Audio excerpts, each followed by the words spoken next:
नमस्कार, Hindi learning channel पर आपका स्वागत है। आज आशमा महाजन क्लास 9 के स्टूडेंट्स के लिए लेकर आई है 80 मार्क्स का सॉल्व सैंपल पेपर कोर्स ए के स्टूडेंट्स के लिए। तो आइए बच्चों देखते हैं आपकी कितनी रिवीजन हो गई है और कैसी हो गई है। अगर आपने कोई भी चैप्टर छूट गया है जो अभी तक नहीं पढ़ा है तो क्लास 9 की प्लेलिस्ट का लिंक आपको इस वीडियो के डिस्क्रिप्शन में दे दिया गया है। वहां जाकर आप अपनी चैप्टर की रीडिंग, चैप्टर की एक्सप्लेनेशन सुन सकते हैं, क्वेश्चन आंसर देख सकते हैं और सॉल्व करने के लिए सैंपल पेपर के क्वेश्चन भी देख सकते हैं। तो आइए ये सैंपल पेपर सॉल्व करते हैं। पहला प्रश्न आपको गद्यांश का पूछा जाएगा 5 नंबर का, जिसमें आपको ये पहले गद्यांश को ध्यानपूर्वक पढ़ना है और गद्यांश को भी ध्यानपूर्वक पढ़ने से पहले आपको इसके पहले क्वेश्चन पढ़ने हैं, फिर उसके बाद गद्यांश को ध्यानपूर्वक पढ़िएगा। पहला प्रश्न है सुनामी का क्या कारण है। तो जब आप पूरा गद्यांश पढ़ेंगे तो आपको पता चलेगा सुनामी का मुख्य कारण है भूकंपीय हलचल। सुनामी आपदा है कौन सी? प्राकृतिक। ओके, नेक्स्ट क्वेश्चन है सुनामी कैसी आपदा है? प्राकृतिक पे टिक करेंगे आप। कथन ए और कारण आर को पढ़कर उपयुक्त विकल्प चुनने हैं। कथन ए पूछा गया है सुनामी अपने आसपास के जनजीवन का समूल नाश कर देती है। कारण आर सुनामी खतरनाक नहीं होती। तो आपका ऑप्शन रहेगा डी, कथन ए सही है किंतु कारण आर कथन ए की सही व्याख्या नहीं है। 2004 की सुनामी का क्या प्रभाव पड़ा? बी ऑप्शन है 2 सही है। भारत, श्रीलंका, इंडोनेशिया में तबाही मची। तांडव मचाना का आशय पूछा गया है विनाश करना, जिसका अर्थ है। निम्नलिखित काव्यांश को ध्यानपूर्वक पढ़ना है, यानी कि 5 नंबर का दूसरा प्रश्न आपसे काव्यांश का पूछा जाएगा। तुम बी खन की द्वार द्वार पर मांग रहे, इस कविता के आधार पर पहला प्रश्न है मार शलांग रहे का क्या आशय है? तो आंसर है प्रगति के दावे करना, ए ऑप्शन। उपर्युक्त काव्यांश में कवि ने किस समस्या पर प्रकाश डाला है? विदेशों से ऋण समस्या पर। कवि ने कर्ज को किसके समान बताया है? बेड़ियों के समान। कथन ए और कारण आर पर विचार करना है, सही विकल्प चुनना है। कथन ए है हम भारतीय होने के साथ साथ स्वतंत्र भी हैं। कारण आर देश के सभी लोगों को स्वतंत्रता का सही आशय भूलना चाहिए। तो आपका ए ऑप्शन है, कथन ए सही है किंतु कारण आर गलत है। उपयुक्त काव्यांश का शीर्षक क्या हो सकता है? चंद सवाल। तीसरा प्रश्न आपसे उपसर्ग प्रत्यय के आधार पर पूछा जाएगा।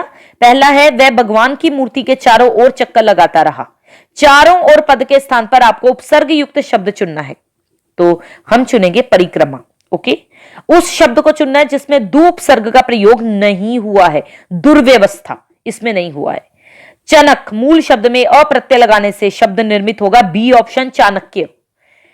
किस शब्द के साथ पन प्रत्यय का प्रयोग होता है? ऑप्शन रहेगा 2 और 4, बचपन और लड़कपन। नरमपन ऑप्शन नहीं है, बचपन और लड़कपन। 2 और 4 अगले पेज पे आपको डी ऑप्शन दिखेगा, 2 और 4। कॉलम 1 को कॉलम 2 से सुमेलित करना है, सही विकल्प का चयन करना है। तो C option is the right option, क्योंकि सौदा को हम मिलाएंगे घर के साथ, सौदागर बन जाएगा। मरम को मिलाएंगे इक के साथ तो मार्मिक बन जाएगा। मरुत को ई के साथ तो मारुति बन जाएगा। ओके, क्वेश्चन नंबर 4, निर्देशानुसार समास पे आधारित 5 बहुविकल्पियों में से किन्हीं 4 के उत्तर देने हैं। समास कहते किसे हैं? बच्चों को अक्सर यहीं पे गलती लगती है, वो छोड़ आते हैं ये लिखकर 2 शब्दों के मेल को। जी नहीं, सी ऑप्शन 2 या 2 से अधिक शब्दों के मेल को। शिवाजी महाराष्ट्र का महाराजा है, महाराजा का उचित विग्रह क्या होगा? सी ऑप्शन महान है जो राजा। ध्यानपूर्वक देखिए। उसके बाद निम्नलिखित समस्त पद में से अव्ययी भाव समास के विकल्प को चुनना है। अव्यय लगा होगा यानी कि प्रतिवर्ष। श्वेत अंबर वाली विग्रह के लिए उचित समास चुनना है आपको। श्वेत अंबर वाली का विग्रह के लिए यानी कि 2 सही है, बी ऑप्शन 2 सही है, बहुव्रीहि समास। कॉलम 1 को कॉलम 2 से सुमेलित करना है, सही विकल्प का चयन करना है। तिराहा, अब संख्या लगी हुई है तो द्विगु यानी कि बी ऑप्शन, फर्स्ट का सेकंड का 1 एंड थर्ड का 3। ओके, अगला है 5वां क्वेश्चन, अर्थ की दृष्टि से वाक्य भेद पे आधारित। तो अर्थ के आधार पे वाक्य कितने प्रकार के होते हैं? मैं बच्चों को बार बार समझाती हूं, अ से अर्थ होता है और अ से ही आपको याद रखना है 8। ओके, लेकिन बच्चे अक्सर 5 पे भी टिक करके आते हैं, 7 पे भी टिक करके आते हैं, उन्हें याद ही नहीं होता अर्थ के आधार पे वाक्य के कितने प्रकार के हैं। 8 प्रकार के। पिताजी ने भोजन नहीं किया, अर्थ के आधार पे वाक्य का भेद बताना है, तो वाक्य का भेद है निषेधवाचक वाक्य। ओके, क्योंकि नहीं लगा हुआ, नेगेटिव सेंटेंस है। निम्नलिखित वाक्यों में से आज्ञार्थक वाक्य का उदाहरण आपको चुनना है। चुप हो जाओ, आपकी यात्रा मंगल में हो, पारुल पुस्तक पढ़ रही है, अगर बारिश नहीं हुई तो मैं समय पे लौट आऊंगी। तो आपका ए ऑप्शन राइट ऑप्शन है, आज्ञा देने वाला। ओके, निम्नलिखित वाक्य में इच्छावाचक वाक्य पहचानना है, तो बेटा जी आपका ऑप्शन रहेगा ए, 1 और 3 सही है, यानी कि भगवान आपका भला करे, ईश्वर आपको लंबी आयु दे। कॉलम 1 को 2 से सुमेलित करना है, सही विकल्प का चयन करना है। उद्देश्य के बारे में जो कुछ कहा जाए उसे विधेय कहते हैं। वाक्य के अंग 2 होते हैं। वाक्य के 2 अंग होते हैं, वाक्य में प्रयुक्त शब्द पद कहलाते हैं। तो आपका ऑप्शन कौन सा सही रहेगा? पेपर के अकॉर्डिंग एबीसीडी आगे दिया हुआ है, A option is the right option. 6 question है अलंकार पे आधारित। मैया मैं तो चंद्र खिलौना लै हूं, इसमें अलंकार कौन सा है? मैया मैं तो चंद्र, चंद्र रूपी खिलौना यानी कि रूपक अलंकार। नील तो आइए 6 क्वेश्चन देखते हैं आगे।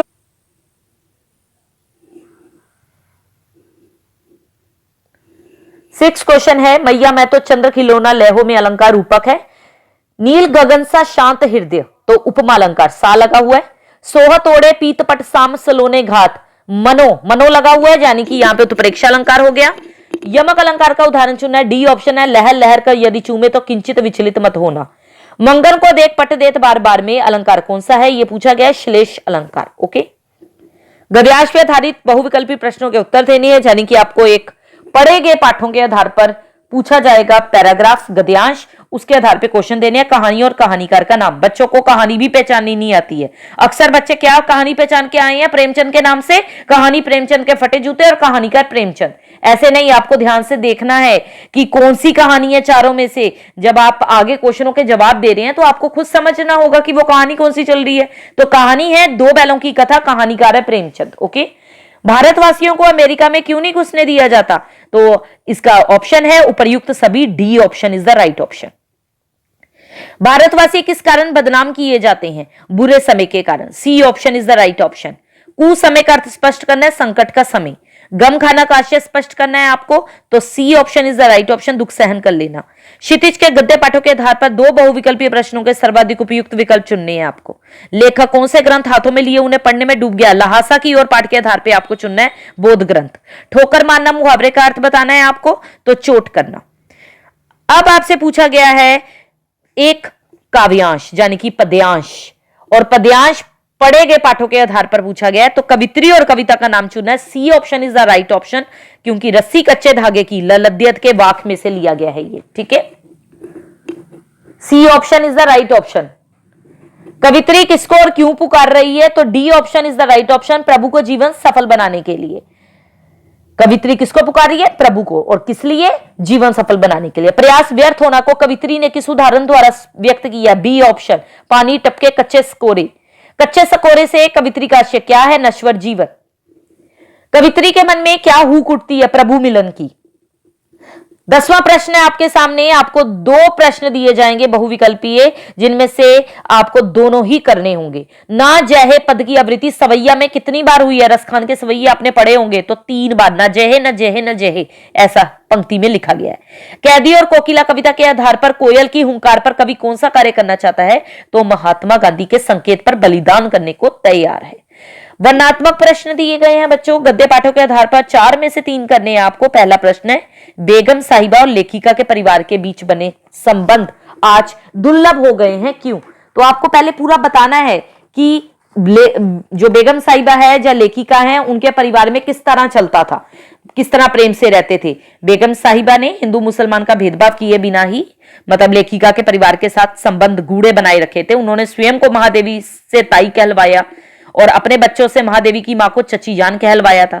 इसके अलावा जन्मदिन त्योहार मिलजुल कर मनाते थे। तो आपको सब लिखना है इसमें, लेकिन आज ऐसे संबंध दुर्लभ है क्योंकि सांप्रदायिकता का भेदभाव जो है वो लोगों के मन में हो गया है।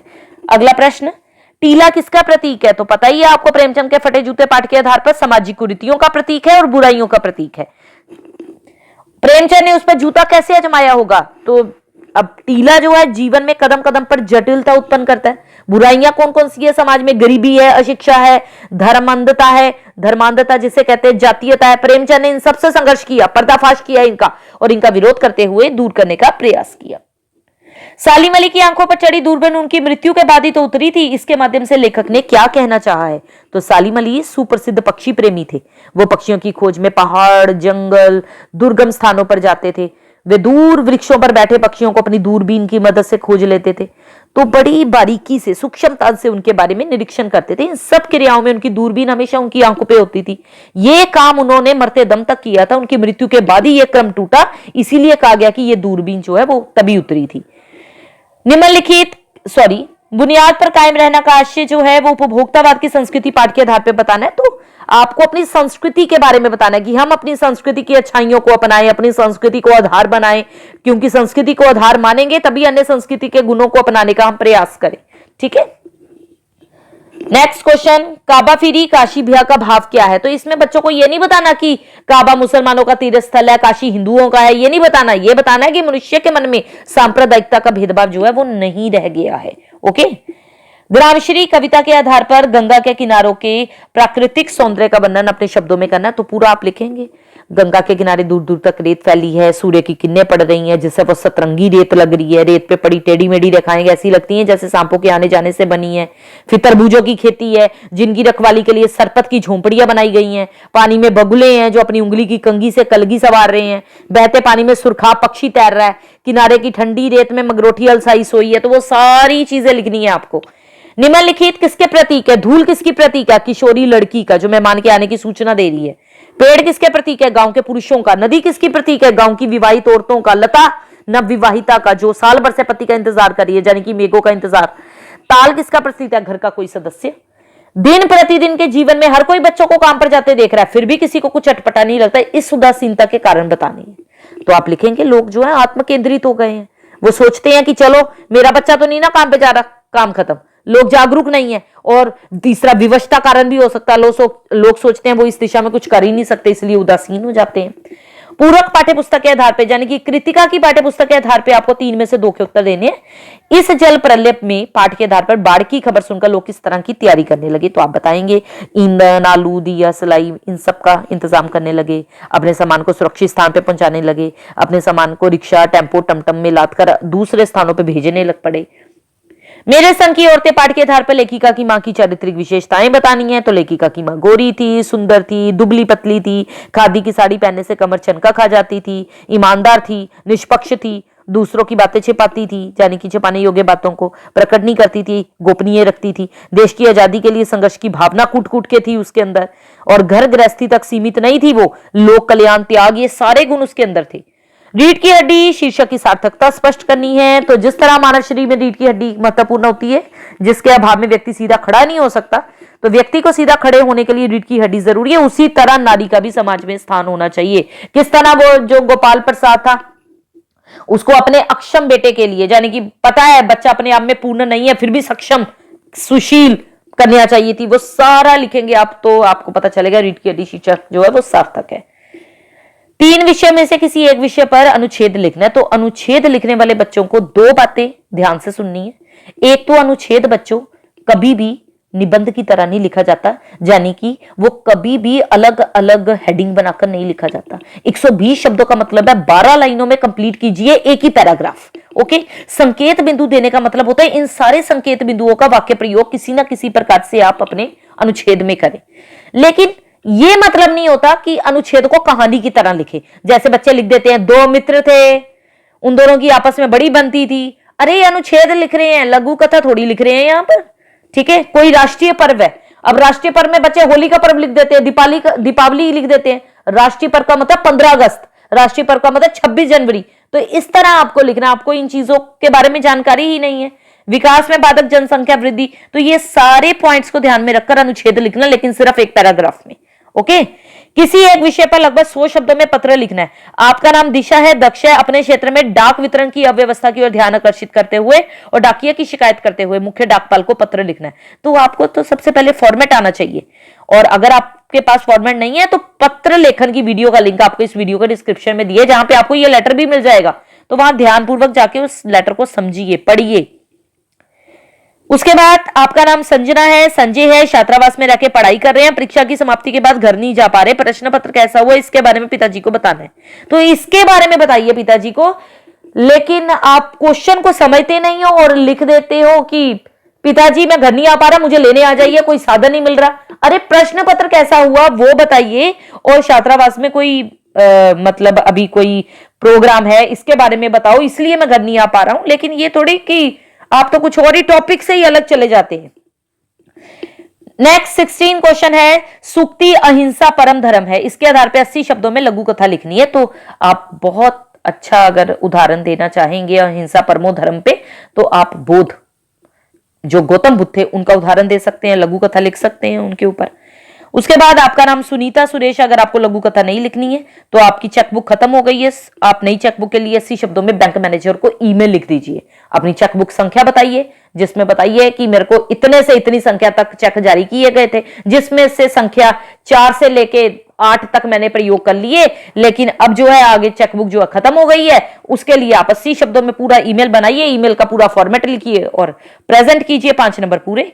ईमेल लेखन मेरे चैनल पर अपलोडेड है और बहुत हेल्प मिलेगी क्योंकि उसमें बहुत सारे उदाहरण हैं। ओके, स्वच्छता अभियान के बारे में 2 छात्रों का संवाद 60 शब्दों में लिखना बच्चों। तो स्वच्छता अभियान के बारे में आप 2 छात्रों का संवाद आपस में बातें कर सकते हैं स्वच्छता अभियान के ऊपर। वीणा विकास है, विद्यार्थी परिषद के सचिव है, अंतर कक्षा कविता पाठ प्रतियोगिता की जानकारी देनी है, 60 शब्दों में सूचना तैयार करनी है। तो आप 6 लाइनों में फटाफट से सूचना, यानी कि ऊपर फॉर्मेट लिखेंगे सूचना का, उसके बाद अंतर कक्षा कविता पाठ प्रतियोगिता की जानकारी देंगे और नीचे भवदीय करके लिख देंगे जो भी नाम आपको पेपर में दिया हुआ है उसके बारे में। सूचना लेखन का लिंक भी आपको इस वीडियो के डिस्क्रिप्शन में दे दिया गया, वहां जाके आप देख सकते हैं। तो all the best for your exam, अच्छे से तैयारी कीजिए और दिमाग खोलकर और आंखें खोलकर पेपर को पहले पढ़िएगा फिर पेपर दीजिएगा। Okay okay student.